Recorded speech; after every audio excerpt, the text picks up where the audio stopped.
大家好，歡迎返嚟夠鐘聽書頻道啊！今日要介紹一本好特別嘅書，唔係要教你點樣發達，教你點成功，而係教你點樣成為一個運氣好嘅人。書名叫做《運氣好的人原來這樣思考，這樣行動》。作者係著名嘅日本腦科學家中野信子。你可能會問：吓，運氣呢啲唔係靠命水嘅咩？可以靠自己都得嘅咩？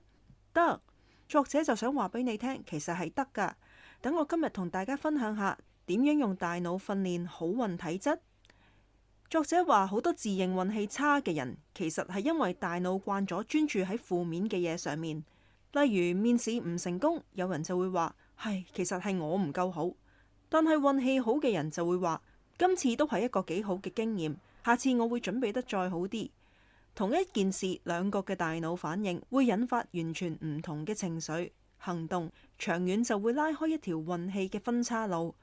科學上，正面思維會刺激大腦分泌多巴胺、血清素，令你更加有自信，更加容易社交，容易捉住機會。簡單啲嚟講，你點樣睇個世界，世界就點樣回應你。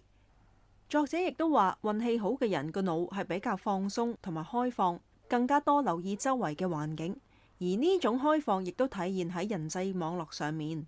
你越主動揾人傾偈、參與活動，就越容易識到人、揾到機會。想要運氣，第一步唔係要改運，而係要改變你同人嘅連結方式。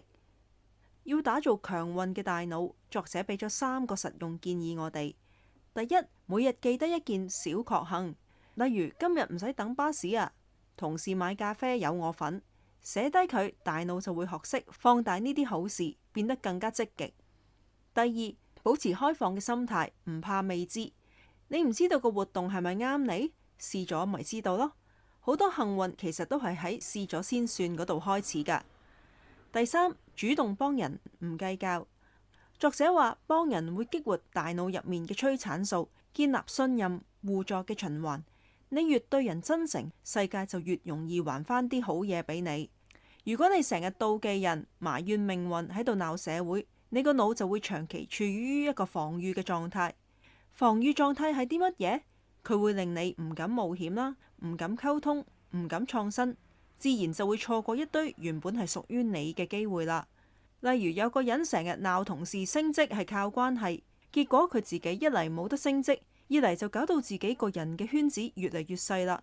相反，另一個人見到有人成功，佢唔係妒忌，而係欣賞，仲主動學對方嘅做法，最後佢自己嘅升職亦都升得快過預期。所以作者話，想改運就要先斷情緒嘅毒瘤。講咗咁多，總結就係，運氣其實係你點樣諗、點樣做同埋點樣對人㗎。從今日開始，如果你都想改變自己嘅運氣，不如就記得一件你今日覺得好好彩嘅事，主動 send 信息關心下朋友，試做下一樣你平時唔會做嘅嘢啊！運氣好嘅人原來這樣思考，這樣行動。呢本書唔係想講迷信，而係話透過改變你嘅信念、行動同埋情緒管理，你可以逐步打造一個容易幸運嘅自己。